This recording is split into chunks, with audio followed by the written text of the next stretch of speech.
अल्हम्दुलिल्लाहि रब्बिल आलमीन वस्सलातु वस्सलामु अला सय्यिदिल अंबियाइ वल मुरसलीन अम्मा बाद फ़अऊज़ु बिल्लाहि मिनश शैतानिर रजीम बिस्मिल्लाहिर रहमानिर रहीम इहदिनस सिरातल मुस्तक़ीम सिरातल लज़ीना अनअमता अलैहिम सदक़ल्लाहुल अज़ीम व सदक़ रसूलुहुन नबियुल करीमुल अमीन।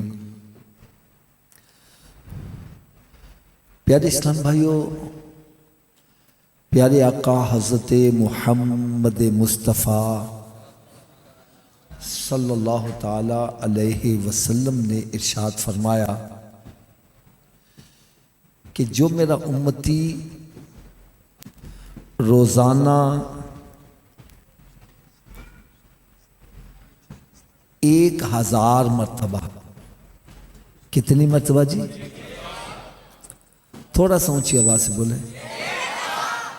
जो मेरा उम्मती रोज़ाना 1000 मरतबा मुझ पर दरूद पाक पढ़ता है, वो बंदा उतनी देर तक नहीं मरेगा जितनी देर तक अपना मकाम जन्नत में ना देख ले।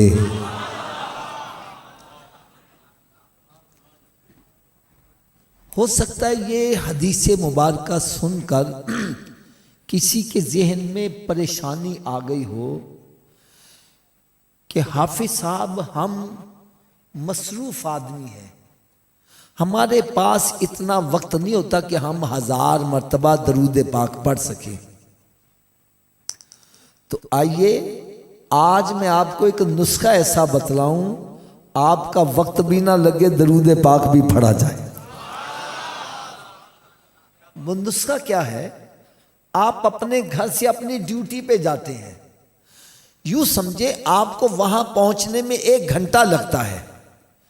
ये टाइम तो आपने देना ही देना है, चाहे खामोशी से तय कर लो, चाहे गाने गुनगुनाते हुए, या जहन में कोई प्रोपेगेंडे सोचते हुए तय कर लो। अगर घर से निकलो सब काम छोड़ो, मेरे आका पर दरूद व सलाम ही पढ़ते जाओ। वापिस आओ दरूद व सलाम ही पढ़ते आओ। सौदा लेने जाओ दरूद व सलाम पढ़ते जाओ, वापिस आओ दरूद व सलाम पढ़ते आओ। रात को लेटे हो, नींद नहीं आ रही, न फिल्में ड्रामे देखो, न नावल डाइजेस्ट पढ़ो, मेरे आका सल्लल्लाहु अलैहि वसल्लम पर दरूद व सलाम ही पढ़ते जाओ। अल्लाह करे ऐसा हो जाए मैं सो जाऊं या मुस्तफ़ा कहते कहते। यार एक नौजवान की मैं बात आपको सुनाऊं, आपकी बड़ी तबीयत खुश होगी। मैं एक जगह हज़रत साहब बयान करने गया तो नौजवान लड़का मुझे मिला, कहने लगा हाफिज साहब मैंने आपके नुस्खे पर अमल शुरू कर दिया, घर से निकलता ड्यूटी पे जाते रास्ते में दरूद पाक ही पढ़ता जाता। कहने लगा बेसिकली मैं कारपेंटर हूँ, तरखान, हाथ से काम करता रहता, जुबान से दरूद पाक ही पढ़ता रहता। कहने लगा मुझे दरूद पाक में इतना लुत्फ आया कि मैंने दोस्त अहबाब से मजाक मस्खरी फजूल कोई छोड़ दी, वो वक्त भी दरूद पाक को दे दिया। कहने लगा मुझे मजीद मज़ा आया तो मैंने ताश, शतरंज, अड्डी खड्डा, 12 टैनी, लूडो, गेमें खेलना छोड़ दी, वो वक्त भी दरूद पाक को दे दिया। कहने लगा मजीद मज़ा आया, मैंने फिल्में ड्रामे छोड़ दिए, वो वक्त भी दरूद पाक को दे दिया।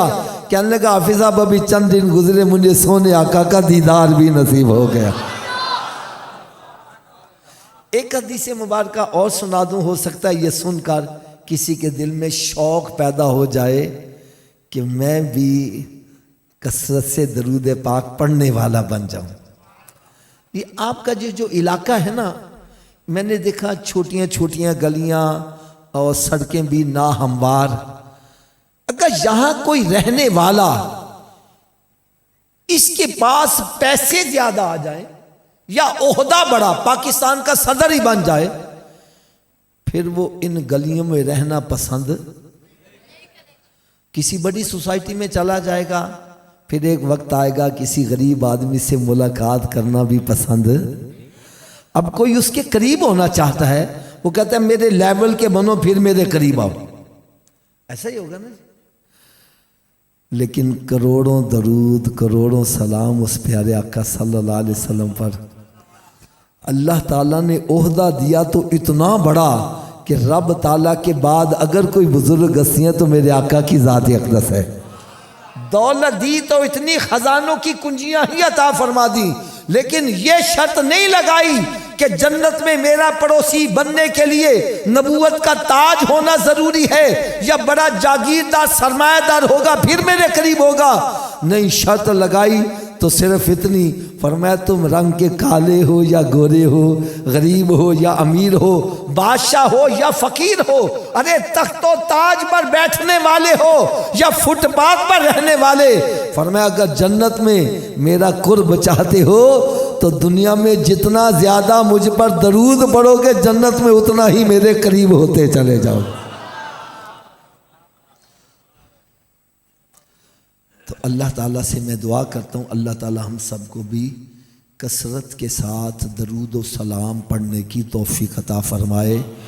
सल्लु अलल हबीब। प्यारे इस्लाम भाइयों, मैंने अभी जो आया मुबारक पढ़ी है बड़ी मशहूर है।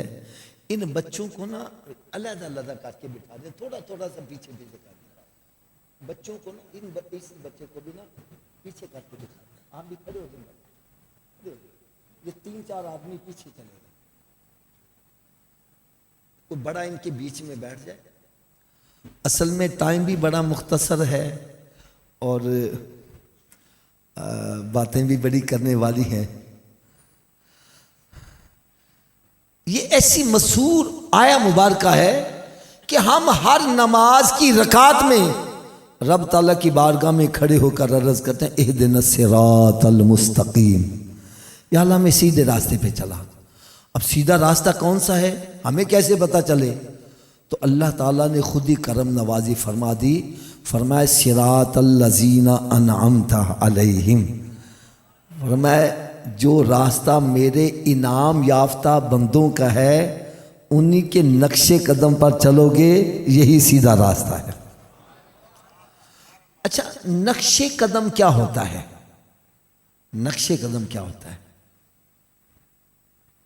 रास्ते होते हैं 2 किस्म के, एक होता है कच्चा रास्ता, एक होता है पक्का रास्ता। जो कच्चा रास्ता होता है ना, इस पे अगर कोई चल के जाए तो उसके कदमों के निशान बनते चले जाते हैं। बस उन कदमों के निशानों पर कदम रख के चलना, इसको कहते हैं नक्शे कदम पर चलना। जब आप किसी के नक्शे कदम पर कदम रखकर चलते जाओगे चलते जाओगे चलते जाओगे तो एक दिन तुम भी वहीं पहुंच जाओगे जहां कदमों के निशानों वाला पहुंचा हुआ होगा। मैं एक नाराज ना हो तो दुख वाली बात कह दूं, नाराज तो नहीं होंगे? हम बयान तो सुनते हैं लेकिन अमल नहीं करते। अभी हजरत अली रज़ी अल्लाह ताला का जिक्र हो रहा था, पूरे महफिल पर एक वजद तारी था। फिर नारे लगते हैं, नारा तकबीर पे आवाज़ हौली होगी, नारा रिसालत पे भी हौली होगी और नारा हैदरी पे आवाज़ ऊंची हो जाती है। देखो भाई, मैं अली का मुखालिफ नहीं हूँ, ना उनके नारे का मुखालिफ हूँ, ना इस बात का मुखालिफ हूँ कि आवाज़ ऊंची नीची क्यों करते हो। मुझे दुख किस बात का है? मैं कहता हूँ जिस अली के नाम पर आवाज़ बुलंद करते उसके नक्शे कदम पर क्यों नहीं चलते यार। खाली नारे लगाने से ही बात तो नहीं बनती। नमाज के अंदर तो हाथ बांध कर पड़ता है इहदिनस सिरातल मुस्तकीम, और जब सलाम फेरता है किसी हिंदू के पीछे भाग रहा है, कोई यहूदी को आइडियल बना रहा है, कोई किसी को आइडियल बना रहा है। अरे कलमा नबी का पढ़ के आइडियल किसको बना रहा था?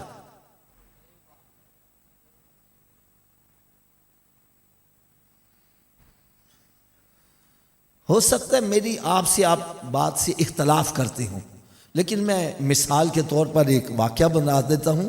मेरा ख्याल है हर बंदे ने कई मर्तबा ये वाक़या सुना होगा। हजरत मौला अली शेर खुदा रज़ी अल्लाह ताला अन्हु ने अपने मद्दे मुकाबिल को नीचे गिरा लिया और फिर उसके सीने पर सवार होकर लगे जब उसकी गर्दन काटने, तो उसने आपके मुंह चेहरे पर थूक दिया। आपने क्या किया था उसको? थोड़ा सा ऊंची आवाज से बोलो यार। मैं आपसे इसलिए कहलवाना चाहता हूं कि मुझे यकीन हो जाए कि आपको इस वाक्य का पता है। आपने क्या किया था उसको? वो कहने लगा जी आपने मुझे छोड़ा क्यों है? मैंने तो आपके साथ ज्यादती की, आपको तो चाहिए था मुझे और बेदर्दी से अजियतें दे देकर कत्ल करते, आपने मुझे छोड़ा क्यों है? और भाई सीधी सी बात है, हजरत साहब कोई हमारे मुंह पर थूक दे हम क्या करें? हालांकि ये हमारा चेहरा है जिसको देख के नहुसत आती है, और वो अली का चेहरा है जिसका देखना भी इबादत है। जिसने उस चेहरे पर थूका, आपने उसको माफ कर दिया। वो कहने लगा मुझे छोड़ा क्यों है? तो अली के नाम पर आवाज बुलंद करने वालों, अली का जरा जवाब सुनो। आपने इरशाद फरमाया जब तू मेरे मद्दे मुकाबिल आया था, मेरे पेश नजर अल्लाह की रिजा थी, और जब मैं तेरी गर्दन काटने लगा मेरे पेश नजर अल्लाह की रिजा थी, और जब तूने मेरे चेहरे पर थूक दिया, अब मेरी जाती दुश्मनी बीच में आ गई। अली की तलवार कभी जात के लिए नहीं उठी, रब की रजा के लिए उठी।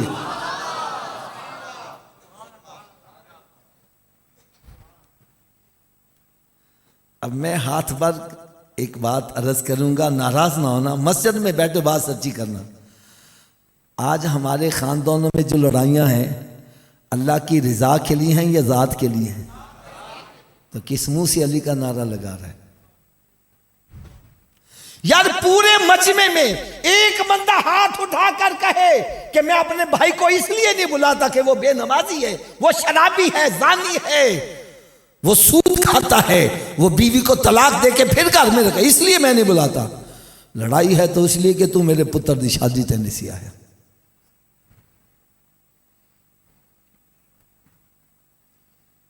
एक जगह मैं बयान कर रहा था, एक नौजवान लड़का सुन के कहने लगा हाफिजा मैं अब रिश्तेदारों से सुलह कर लूंगा। क्या कर लूंगा? मैं कहा यार लड़े क्यों सो? कहने लगा हाफिज जी हम शादी पे गए तो उन्होंने हमारे साथ वालों के आगे शीशे का गिलास रखा, हमारे सामने लोहे का रख देता, इस वजह लड़ाई शुरू।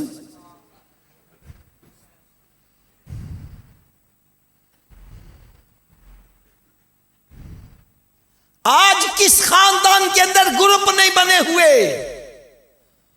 तू उधर गया तो साढ़े को गया, जबकि मेरे आका सल्लल्लाहु अलैहि वसल्लम ने इरशाद फरमाया एक मुसलमान के लिए हलाल नहीं कि अपने भाई से 3 दिन से जायद कता ताल्लुक करे, और अगर करेगा तो खतरा है कहीं खात्मा खराब ना हो जाए। और जिसने अपने भाई से 1 साल तक कता ताल्लुक किए रखा, ऐसा है जैसे उसने अपने भाई को कत्ल ही कर दिया। यार जहां नात खानी सुनती हो ये हदीसें भी सुना करो।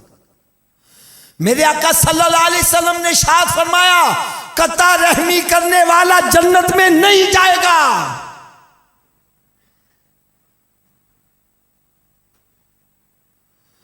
हदीसे मुबारका में आता है सिला रहमी को जब रब ताला ने दुनिया में भेजना चाहा, सिला रहमी क्या होती है? खूनी रिश्तों को मिलाना। सिला रहमी अल्लाह ताला के अर्श के पाए को पकड़कर खड़ी होगी, या अल्लाह मुझे दुनिया में ना भेज, ये दुनियादार मेरी कदर नहीं करेंगे। रब ताला ने इरशाद फरमाया सिला रहमी क्या तू इस बात पर राजी नहीं है कि तू दुनिया में जा, जो तेरी कदर करेगा मैं भी उसकी कदर करूंगा, और जो तेरी कदर नहीं करेगा मैं भी नजरों से गिरा दूंगा। अच्छा, हम सिला रहमी क्या समझते हैं? एक बंदे ने 4 भरा, कितने? 2 से मिलता है, 2 से नहीं मिलता। मैंने कहा यार तेरे 4 भरा ने, 4 क्यों नहीं मिलता? कहना 2 मैंने मिलते ने, मैं भी मिलना वहां, 2 नहीं मिलते, मैं भी नहीं मिलता। हम सिला रहमी ये समझते हैं। मैंने कहा भाई ये सिला रहमी नहीं है, ये तो अदले का बदला है। मैं तो इनको सलाम करूंगा, ये भी मुझे सलाम करेंगे। मैं इनकी शादी गमी में आना शुरू, ये भी आना शुरू, ये तो अदले का बदला है। अरे सिला रहमी ये है, तेरा भाई तुझसे तोड़ना चाहता है, तू फिर भी कह ना भाई तू मेरा मां जाया है, मैं तुझे कैसे छोड़ दूं। यह है सिला रहमी।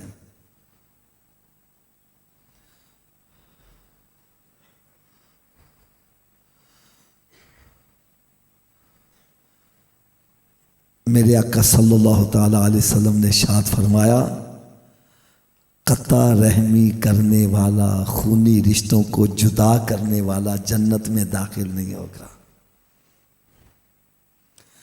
अब बतलाओ मुझे, हमें सुलह करनी चाहिए या नाराजगी बरकरार रखनी चाहिए? आवाज़ कम हो गई है। अच्छा, आवाज़ पता क्यों कम हुई है, उसकी भी मैं वजह बतलाऊं। सुलह करने से रब राजी होता है, और नाराज रहने से शैतान चाहेगा हमसे रब राजी हो जाए। वो कहता है छड़ मौलवी दिया गल्ला, एवें गल्ला मार देने। मेरा छोटा भरा, मैंने पढ़ाया लिखाया है, उसको कारोबार करवा के उसकी शादी, उसको मकान भी बना के दिया, वो मेरे सामने कर, मैं कैसे माफ कर दूं? यही गिला शिकवा है ना। तो भाई मुझे एक बात का जवाब दो, ठीक है आपने अपने भाई की परवरिश भी की, उसको पढ़ाया लिखाया है, उसकी शादी की, उसको कारोबार कर दिया और उसको मकान भी बना दिया, इसका अजर भाई से लेना कि रब से लेना? तो फिर भाई से लड़ाई काहे की है?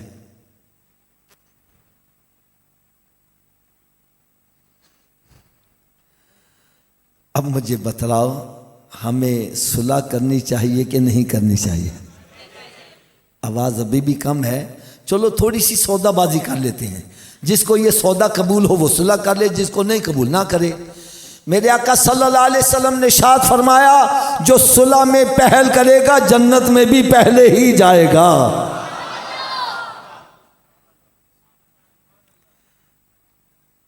नहीं हाफिज साहब, मेरे भरा ने बड़ी ज्यादती की थी, है मैंने गाला कढ़िया, मैंने तो कहने के बाहर कढ़िया, मैं कि मैं माफ कर दिया। यार क्या आपको ये सौदा कबूल नहीं है? रब ताला फरमाया तू मेरे बंदे नू माफ कर दे, मैं क़यामत वाले दिन तेनू माफ कर देंगा। एक बड़ी प्यारी हदीस, एक सहाबी रज़ी अल्लाह जो किसी के गुलाम थे, सरकार की बारगाह में हाजिर हुए, या रसूल सल्लम मेरा मालिक मुझे मारता बड़ा है। सरकार सल्लम ने उसके मालिक को बुला लिया, पूछा भाई तू अपने गुलाम को मारता क्यों है? अर्ज़ करने लगा, या रसूल सल्लम ये गलतियां बड़ी करता है। क्या करता है? फरमाया अगर ये गलतियां करता है इसको माफ कर दिया कर। क्या किया कर? अल्लाह अल्लाह अल्लाह। अर्ज़ करने लगे, या रसूल सल्लम मैं दिन में 1 मरतबा माफ़ करूं, 2 मरतबा माफ़ करूं, 3 मरतबा माफ़ करूं, ये गलतियां ही बड़ी करता है, मैं कितनी मरतबा इसको माफ़ करूं? फरमाया जितनी मरतबा तेरा मालिक तुझे माफ़ करता है तू भी इसको माफ़ कर दिया कर। यार अपनी ईमानदारी से बतलाओ, अगर रब ताला हमारी गलतियों पर हमें पकड़ना शुरू कर दे, हम एक सांस भी ले सकते हैं, एक कदम भी चल सकते हैं। रब ताला हमें कदम कदम पर मार, और हम बंदे को माफ नहीं करते।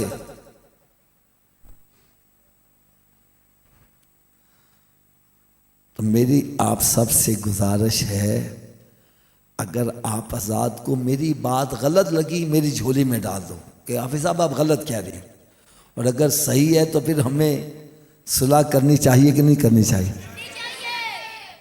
तो फिर अगर किसी के पास जाना मुश्किल है तो टेलीफोन पे ही यार सुलह कर लो कि भाई तुझसे गलती हुई या मुझसे गलत, मैं अल्लाह की रज़ा के लिए माफ़ कर रहा हूँ। और दूसरी बात जो मैंने अर्ज़ करनी है, अली के नारे तो मैंने लगता बड़े देखे यार। अली की एक नमाज कज़ा हुई थी, कौन सी नमाज थी? थोड़ा सा ऊंची आवाज से बोलो, वो पीछे वाले भी बोलो जरा, अभी सबकी आवाज नहीं आ रही। कौन सी नमाज थी? इससे पता चला कि अली सुन्नी थे, वो शिया नहीं थे, वो जोहरैन पढ़ने वाले नहीं थे। नहीं समझ लगी बात। अगर जोहरैन पढ़ी होती तो असर कज़ा ना होती। अरे जोहर और असर मिला के नहीं पढ़ते थे।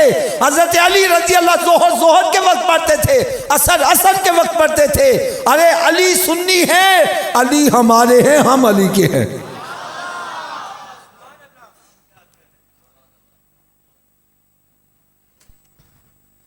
उनकी एक नमाज कज़ा हुई थी, आंखों से आंसू निकले।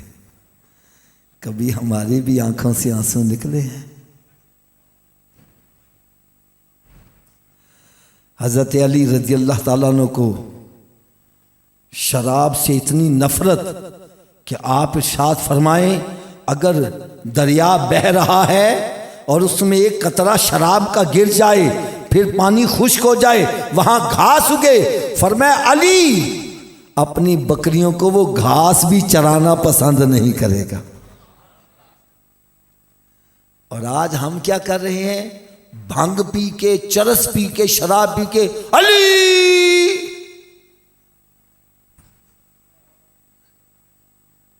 और खुदा की कसम मुझे सुन्नियों पे दुख है कि हम जाके उनकी महफिलों को सजा रहे हैं। अरे क्या इस मुंह से अली का नाम लेना? मुझे तो खुदा की कसम एक बहुत बड़ा खतरा लाहक है। उलमा इकराम मौजूद हैं, अगर मैं गलत बयानी करूं मेरी इस्लाह करें। देखो एक बंदा मियाँ शेर मोहम्मद साहब रहमतुल्लाह ताला अलैह का मुरीद है, उसकी शक्लो सूरत देख के पता चलता है इसका पीर कैसा होगा। एक बंदा अतारी है, उसकी शक्लो सूरत देख के पता चल रहा है इसका पीर कैसा होगा। एक बंदा कर्मा वाली सरकार का मुरीद है, उसकी शक्लो सूरत देख के पता चलता है इसका पीर कैसा होगा। मैं डरता हूं कि इन भांग पीने वाले, चरस पीने वालों को देखकर आने वाली नस्ल ये ना समझे कि अली भी ऐसा ही होगा।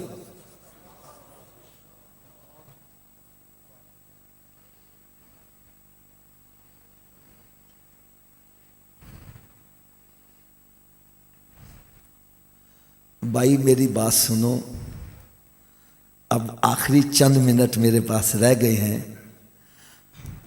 आप हज़रात नात खानी सुन रहे थे, बड़ा माशाल्लाह जज्बा देख के बड़ी तबीयत खुश हुई। यार क्या नात खानी का यही मकसद है? आए नारे लगाए, हाथ हिलाए, लंगर खाया ते मुच्छा नू ता देंदे आओ गए।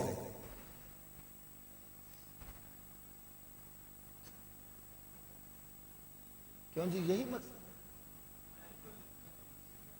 फिर क्या मकसद है भाई? मकसद का पता होगा तो यहां से उठते जाके चेक करोगे मैंने मकसद भी पूरा किया है कि नहीं किया। आओ आज मैं आपको नात खानी का मकसद बतलाऊं। पता होना चाहिए कि नहीं होना चाहिए? इसके लिए मैं एक छोटी सी मिसाल दे दूं। एक बंदा पुलिस का अफसर है, सादा कपड़ों में मेन रोड पर जाके खड़ा हो जाता है और गाड़ी वाले से कहता है, ओए गड्डी पासे कर लो, ओए कर लोगे। वही बंदा वर्दी पहन के आता है, कहता नहीं, खाली सादे बंदा कहना शाहजी होने के पासे कर लेना। ऐसा ही है। मेरा आपसे सवाल है कि भाई बंदा तो वही है, पहले कहे पर असर नहीं हो रहा था, अब इशारे से काम हो रहा है, वजह क्या है? आप यही कहोगे हाफिज साहब जब वो सादा कपड़ों में आया हमने उसको अपने जैसा ही समझ लिया, और जब वो वर्दी पहन के आया हमने समझा ये हमारे जैसा नहीं है, ये तो हुकूमत का बंदा है। उसके इख्तियारात का पता चला, उनके मनसब का पता चला, उसके मकाम का पता चला, तो कहा मानना आसान हो गया। तो भाई सरकार की नात खानी का मकसद ये है कि हमारे नबी हमारे जैसे नहीं हैं, वो तो इतनी शान वाले कि इशारा कर दें तो डूबा सूरज वापस आ रहा है। उनका इशारा हो जाए चांद तो टुकड़े हो रहा है। अरे उनका इशारा हो जाए जानवर भागे आ रहे हैं, उनका इशारा हो जाए दरख्त भागे आ रहे हैं। अरे मेरे नबी का इशारा हो जाए तो पत्थर भी कलमा पढ़ते नजर आ रहे हैं। अच्छा, मैंने जो कुछ कहा सही कहा कि गलत कहा? ऊंची बोलो जरा, तो फिर थोड़ा सा मेरा साथ दो। हमारे नबी सल्लल्लाहु अलैहि वसल्लम इतनी शान वाले कि उनका कहा सूरज भी मानता है, उनका कहा चांद भी, ऊंची आवाज से जरा बोलो, उनका कहा दरख्त भी, उनका कहा जानवर भी, उनका कहा पत्थर भी। तो क्या हम उस नबी का कहा मानते हैं?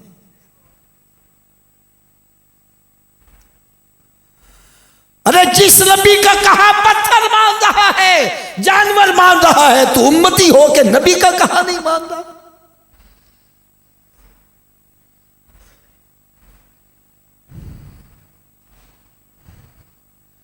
मेरे आका सल्लल्लाहु अलैहि वसल्लम ने इरशाद फरमाया, फजर की नमाज पढ़ा करो, तेरी रोजी में बरकत होगी। यह हदीस मैंने सही पढ़ी है गलत करी है? फजर की नमाज पढ़ो तेरी रोजी में, कहना जी आँखी ने खुल दी। और डॉक्टर कहना सवेरे उठ के एक्सरसाइज करया कर, वो ग्राउंड में पहुंचा हुआ है। यार डॉक्टर के कहे से आंख खुल रही है, मेरे नबी के कहे से आंख नहीं खुल रही।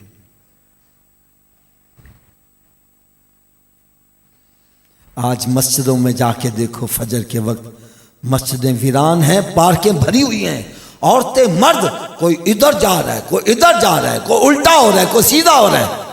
एक को मैंने बोला, मैं सूफी जी तुसी क्यों उल्टे हो रहे हो? कहने लगे जी डॉक्टर ने कहा है। किसने कहा है?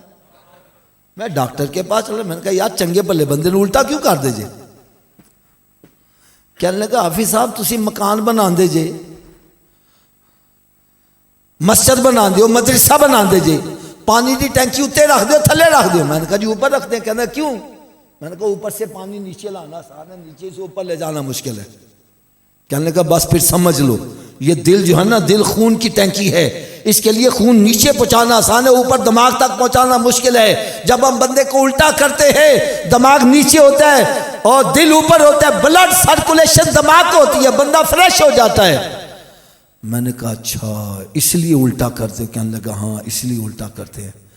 फिर कहता हाफिज जी एक सच्ची गल भी दस दिया। मैंने कहा क्या? कहता दिमाग को जितनी ब्लड सर्कुलेशन सजदे की हालत में सही होती है, उल्टा लटकने से भी सही नहीं होती। जब बंदा सजदे में जाता है दिमाग नीचे होता है, दिल ऊपर होता है। मैंने कहा डॉक्टर के पीछे चलने वाले, तू एक मरतबा दिमाग ताज़ा करेगा, आ मेरे नबी का गुलाम बनना, रोजाना 5 मरतबा तेरा दिमाग ताज़ा होता रहेगा। देखो भाई मेरी दुआ है अल्लाह ताला हम सबको बीमारियों से महफूज रखे, और जो बीमार हो चुके हैं अल्लाह ताला उनको शिफाए कामिला अता फरमाए।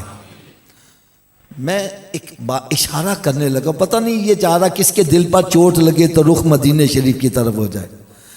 यार एक बंदा तंदुरुस्त है, रात को लेटता है, करवट बदलता है, सुबह हो जाती है, रात के गुजरने का पता, लेकिन अल्लाह ना करे इसी के दाढ़ में दर्द हो जाए, गुर्दे में दर्द हो जाए, फिर रात कैसे गुजरती है? खुदारा देखो मेरे सबके सामने हाथ बंधे हैं, थोड़ी देर सोच लो, अगर दुनिया में थोड़ी सी तकलीफ आ जाए, दुनिया की रात गुजारना मुश्किल हो जाए, अल्लाह ना करे अगर कब्र में अजाब आ गया, कब्र की रात कैसे गुजरेगी?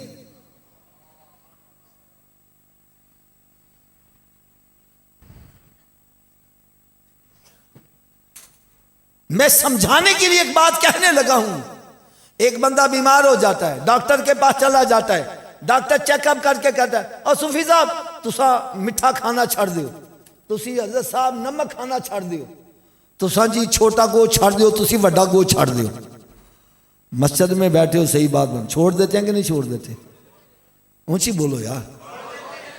अच्छा, आप में से कोई बतलाएगा ये छोटा गोश्त हलाल है कि हराम है? बड़ा गोश्त, मीठा, नमक? या डॉक्टर के कहे से हलाल छोड़ देता है, नबी के कहे से हराम नहीं छोड़ रहा।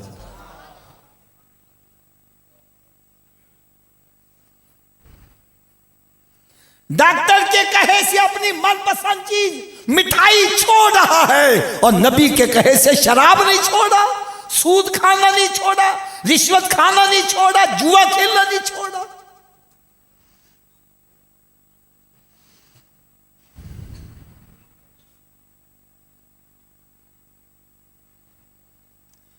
अरे मां बाप का नाफरमान तो जन्नत में नहीं जाएगा, तो जो अल्लाह के हबीब का नाफरमान है उसका क्या बनेगा?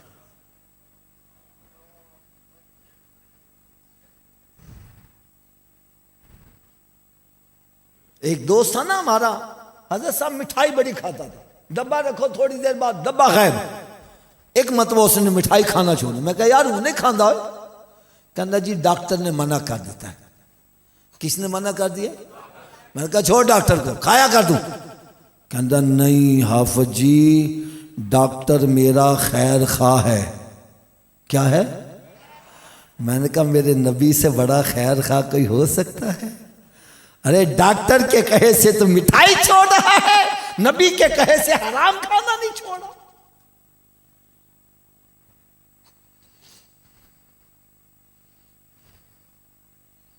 मैंने कहा डॉक्टर को तू खैर खा कहता है, उसकी खैर खाई कब तक है? जितनी देर जेब में फीस डालते रहोगे। फीस के लिए पैसे नहीं अंदर जान देंगे ना, जेब भी गर्म करते रहो, फीसा भी देंदे रहो। खैर खाई ओनी देर जिन्नी देर साज सा मर गया तो खैर खाई। मुझे बोलो खैर खाई। और मेरे आका सल्लल्लाहु अलैहि वसल्लम ऐसे खैर खा हैं कि आज अगर हम जिंदा हैं तो सरकार के सदके से ही जिंदा हैं।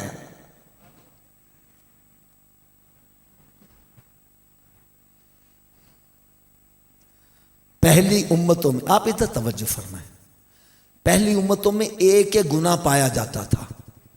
जो चोरी करता था वो जिना नहीं करता था, जो जिना करता था वो चोरी नहीं करता था, कम नहीं तोलता था।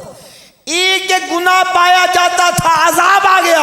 आज सारी उम्मतों के गुनाह इकट्ठे करो, हमारे अंदर उससे भी ज्यादा पाए जाते हैं। अजाब नहीं आ रहा, क्यों नहीं आ रहा? कुरान कहता है वमा कान अल्लाहु लियुअज़्ज़िबहुम व अंत फ़ीहिम। ऐ मेरे महबूब, मैं इन पर अजाब कैसे नाज़िल करूं जबकि तू इनमें मौजूद है।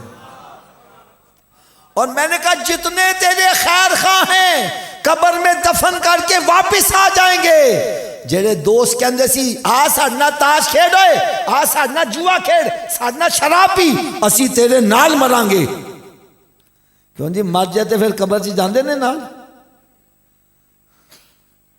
किथे नहीं तेरे घर वाले जिन्ना ले सै तू पाप कमांदा, जेड़े कहते सी मरांगे नाल तेरे, अज उन्हां भी बाजियां हारियां ने। मैंने कहा सारे दफन करके वापस आ जाएंगे। मेरे आका सल्लल्लाहु अलैहि वसल्लम ऐसे खैर खा हैं कि कब्र में भी तशरीफ लाएंगे। और मैदान माशर में जब माँ बेटे को छोड़ के भाग रही होगी, सरकार वहां भी खैर खाई फरमाएंगे। अब मैं आपसे पूछूंगा, ऐसे खैर खा का कहा मानना चाहिए कि नहीं मानना चाहिए? आवाज कम हो गई है तो आओ फिर सरकार का फरमान आपको सुनाऊं। मेरे आका सल्लल्लाहु अलैहि वसल्लम ने इरशाद फरमाया, क़यामत के रोज़ मुसलमान से सबसे पहला सवाल कौन सा होगा? थोड़ा जो ऊँची आवाज़ में बोलो तो मैं हाथ बांध कर अर्ज करूँगा कि हमारा पहला सवाल दुरुस्त है। पहले सवाल ची फस गए, अगले सवालों का की बनेगा? जेडे पढ़े लिखे अफराद बैठे ने मेरी गल की तस्दीक करेंगे। जो असी एग्जामिनेशन हाल च बहने हाँ, पहला सवाल सही हो जाए, अगले मुश्किल भी हों तो आसान हो जाते हैं। तो जे पहले च अटक जाए, आंदे आंदे भी हों तो भूल जाता वे यार मैं कैसे लगवावा। तुसी बेशक तैयारी ना करो, तुसी कहोगे हाफिज साहब ने तुक्का लगाया, पता नहीं आंदा भी है कि नहीं आंदा। लेकिन मेरे आका दा फरमान गलत ऊंची बोल दो यार। तो जब सरकार ने फरमा दिया पहला सवाल ही नमाज का होगा, फिर हमें नमाजी बनना चाहिए कि नहीं बनना चाहिए? आवाज़ कम हो गई है यार। चलो मैं एक होर तुहाडे को छोटा जिहा सवाल कर लवां। हाँ साहब, तुहाडे घर च संदूक होणगे, संदूक च गंदे कपड़े रख दो साफ रख दो? गंदे क्यों नहीं रखते भाई? ਇਹਦਾ जवाब सीधा जावे। असी संदूक बनाया पाक कपड़ियां वास्ते वे, गंदे कपड़ियां वास्ते बास्केट है यार। जब हमने संदूक पाक कपड़ों के लिए बनाया, नापाक नहीं रखते। रब ताला ने भी जन्नत पाक लोगों के लिए बनाई है, नापाकों के लिए दोज़ख बनाई है। सरकार सल्लल्लाहु अलैहि वसल्लम के चश्माने मुबारक से आंसू, या अल्लाह मेरे उम्मती तो गुनाह करेंगे, वो दोज़ख में जलेंगे, मैं कैसे बर्दाश्त करूंगा?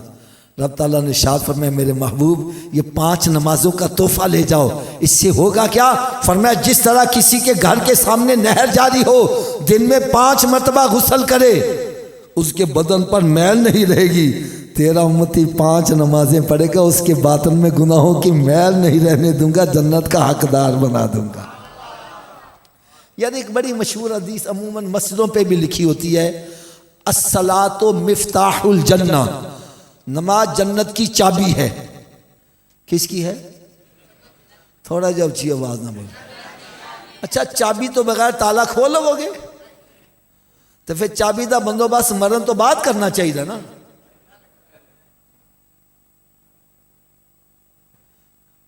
बाद चो करना है कि पहले करना जी? अच्छा, चलो एक और मैं छोटा जिहा जवाब दे दियो। क्या हर चाबी हर ताले नूं लग जाती है? ਉਹਦੀ की वजह है? ਉਹਦੀ वजह वे कि ताले दे विच लीवर होंदे ने, जिन्ने लीवर का ताला होएगा चाबी नूं उन्ने दंदे पए होणगे ते चाबी घूमेगी, चाबी घूमेगी तो ताला खुलेगा। अगर 10 लीवर ने चाबी नूं दंदा वे एक, ताला खुल जाएगा। 2 नाल 3 नाल किदों खुलेगा? ते आओ अज तुहानूं मैं भी दस दियां, जन्नत जड़ा ताला लगा जो 5 लीवर ने। किन्ने लीवर ने? पहले दा नाम है फजर, दूसरे दा नाम, तीसरे दा, चौथे दा, पंजवें दा। जड़ा एक नमाज पढ़ता एक दंदा पा रहा वे, ताला खुल जाएगा। 2 नाल 3 नाल किनों खुलेगा? फिर आज तो बाद किन्ने दंदे पाने ने? सारियां दी आवाज़ नहीं आ रही। तुसी कहोगे 5 दंदे पैणगे किवें? तो नुस्खा मैं दस देना वा, 5 दंदे आराम ना पै जाएंगे। लेकिन एक शर्त नुस्खा इस्तेमाल करना पेगा। ये तो तुसी भी जानते जे 10,000 रुपया डॉक्टर नूं फीस दे के नुस्खा ले आओ, नुस्खा घर रख छड़ो, आराम आ जाएगा। कितों आराम आएगा जी? तो मेरे को डरो ना, मैं तेरे को पैसे नहीं मांगता, मैं फीस भी लीला नुस्खा देंगा। इस्तेमाल करो, नमाजी ना बनो, मैं ताड़ा मुजरिम। कर लोगे इस्तेमाल? सब दी आवाज़ नहीं आ रही है। लो जी, नुस्खा सिर्फ इन्ना जे, अगर ए वजूद नमाज ना पढ़े, कि मैं आख्या जी, अगर ए वजूद, उच्ची आवाज ना, अगर ए वजूद, तो इस वजूद नूं रब दा रिज़क नहीं खवाना, ना रोटी खवाओ ते ना पानी पियाओ। गल भी मैं सच्ची कर रहा वां। अरे जेड़ा वजूद रब दे अगे नहीं झुकदा, क्या वो इस काबिल है वे कि रब दा रिज़क खवाया जावे? रोटी सामने रखी, अपने मुंह में नहीं जाएगी, पकड़ के ले जाओगे तो मत ले जाओ। ये रोटी मांगे, बोलो नहीं पहले नमाज फिर बाद में रोटी। तो क्या ख्याल है, नमाजी बन जाएगा कि नहीं बनेगा? तो इस नुस्खे पर अमल कौन कौन करेगा? या जो अली के नाम पर झूम के हाथ खड़ा करते थे, नमाज के नाम पर क्यों नहीं हाथ खड़ा करे? बुलंद आवाज से इंशाल्लाह का नारा भी लगाओ। आज के बाद हमारी कोई नमाज कज़ा नहीं होगी, रमज़ान शरीफ का रोज़ा भी नहीं छोड़ेगा, सरकार सल्लल्लाहु अलैहि वसल्लम की सुन्नत पर अमल करेंगे। यार ईमानदारी से बताओ, हम सारे नमाजी बन जाए, मेरे आका कितना खुश हो जाए। यार ये है महफिल का मकसद, ये नहीं मुच्छा नूं ता देंदे आए लंगर खा के हो जाओ। अब नुस्खे की सुबह की डोज भी सुन लो, जल्दी जल्दी होता ना, सुबह दोपहर शाम। मैं का नुस्खा मुकम्मल बतला दिए। सवेर की खुराक पूछते नाश्ते से पहले के नाश्ते के बाद? तो भाई ये नाश्ते से पहले वाली है। उतनी देर तक नाश्ता नहीं करना जितनी देर नमाज फजर न पढ़ लो। पहले नमाज फिर नाश्ता। एक बंदा कहना सुबह उठने लगे देर हो जाते, मैंने कहा ना पढ़ न लो, बेहतर है पढ़ लो। भाई सवेरे उठ के सारे मुँह हाथ धोंदे जे कि नहीं धोंदे, तो वुजू कर लो, 2 सुन्नत तो फर्ज पढ़ लो, फजर दी पढ़ लोगे बाकी पढ़नी आसान हो जाएगी। फजर दी राजा शैतान का तो अच्छा उन कल तो पढ़ेंगे ना, कल आवे तो ना नमाज पढ़ पावे, लिहाजा थोड़ा जा उची आवाज़ ना बोले, उन्नी देर तक नाश्ता। वैसे मैं लगता है जिमें शैतान कंच फूक मारिया, बोली ना कि नमाज पढ़नी ना पै जाए। शैतान साडा दोस्त है कि दुश्मन? तो दुश्मन की गल मननी चाहिए ना, तो तुसा क्यों मानते पे जे? चलो जरा शैतान दुश्मन समझदा हो तो उच्ची आवाज़ ना बोल। उन्नी देर तक नाश्ता जिन्नी देर तक नमाजे फजर नहीं पढ़ लवेंगे, तो उन्नी देर तक कोई अखबार रिसाला नहीं पढ़ना जिन्नी देर कुरान पाक दी तिलावत नहीं कर लवेंगे। उतर कर हिरा से सुबह कौम आया और एक नुस्खा कीमिया साथ लाया। अरे वो मुअज़्ज़ज़ थे ज़माने में मुसलमान होकर, आज हम खार हुए तारिके कुरान होकर। दरसे कुरान अगर हमने ना बुलाया होता, ये ज़माना ना ज़माने ने दिखाया होता। आज अपने अपने घरों में ज़रा नज़र दौड़ाओ, कितने महीने गुजर गए किसी ने कुरान खोल के देखा है? कुरान पाक पर गर्दो गुबार पड़ रही है और टीवी वीसीआर पर मक्खी नहीं बैठने देता, तेरे घर में बरकत कैसे हो जाए? मेरे आका सल्लल्लाहु अलैहि वसल्लम ने शाद फरमाया, अपने घरों को कब्रिस्तान मत बनाओ, अपने घरों को वीरान मत करो। अरे घर बंदों से आबाद नहीं होते, घर तिलावत कलाम पाक से आबाद होते। एक बंदा कहने लगा जी मैं तो कुरान ही नहीं पढ़ा हुआ, मुझे क्या करना? मैंने कहा तो सवेरे उठ के कुरान पाक दा दीदार ही कर लिया कर। रात की डोज ये है कि उतनी देर तक सोना नहीं जितनी देर 5 नमाजें पूरी ना कर लो, कि सोने वाले रब को सजदा करके सो, क्या खबर उठे ना उठे सुबह को। चलो चलते चलते कैसी प्यारी बात सुना दूं, आपको सारी जिंदगी सरूर ही आता रहे है। एक बंदा कहने लगा हाफिज साहब मेरी तो किस्मत ही उलट गई है। मैंने कहा तुम्हें कैसे पता चला? कहने लगा जी मैं जिस कारोबार में हाथ डालता हूँ नुकसान ही होता है, जिसका भला करता हूँ बुरा ही हो जाता है, जिस अच्छे काम में हाथ डाल वो भी गलत ही हो जाता है, मेरी तो किस्मत ही उलट गई है। मैंने कहा भाई उल्टी किस्मत को सीधा करने का भी नुस्खा बतला दूं? कहने लगा जरूर बतलाओ। मैंने कहा भाई एक स्टैंप होती है मोहर, देखी होगी सबने, इस मोहर को पकड़ के अपने सामने करो, इसके ऊपर अल्फाज उल्टे लिखे होते हैं। मैंने कहा जब यही मोहर ऐसे झुक जाती है तो उल्टे अल्फाज। मैंने कहा तेरी किस्मत उलट गई है, अपनी पेशानी रब की बारगाह में झुका दे, तेरी उल्टी किस्मत सीधी हो जाएगी। ये एक सजदा जिसे तू गिरा समझता है, 1000 सजदों से देता है आदमी को निजात। अगर कोई चाहता है मैं नमाजी बन जाऊं, मेरे घर वाले भी मेरे बच्चे भी नमाजी बन जाएं, तो मैंने एक किताब लिखी है नमाजी बनने का नुस्खा। इसमें 5 नुस्खात हैं, जो भी पढ़ता है नमाजी बन जाता है।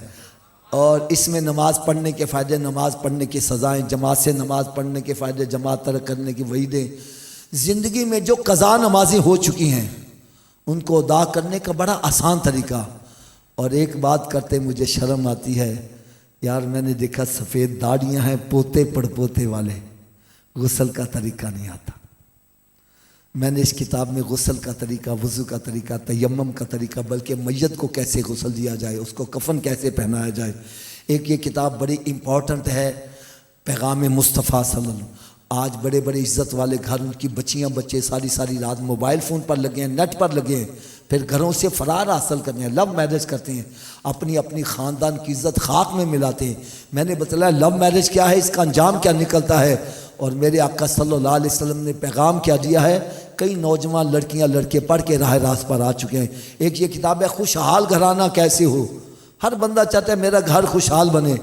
मैंने कहा जो शादी की इब्तदा ढोलकी से करोगे तो सारी ज़िंदगी ढोलकी बजेगी, और इब्तदा अगर मेरे आका के मिलाद शरीफ से कर लोगे बरकतें हो जाएंगी। मैंने बतलाया खुशहाल कराना चाहते हो, बीवी कैसी हो, मियाँ कैसा हो, सास ससुर कैसी हो।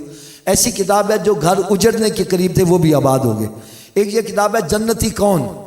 मेरे आका सल्लल्लाहु अलैहि वसल्लम ने इरशाद फरमाया बनी इसराइल में 72 फिरके थे, मेरी उम्मत में 73 होंगे, सारे जहन्नमी सिवाय एक के। आज हर को कहता सी जन्नती, मैंने किताब ही लिखी, मैं क्या फैसला तुसी करो केड़ा जन्नती है। एक ये मैंने किताब हज और उम्रे पे लिखी है, ऐसी किताब शायद आपने ना कभी पढ़ी हो। एक ये बड़ी ज़बरदस्त किताब है हम मिलाद क्यों मनाते हैं।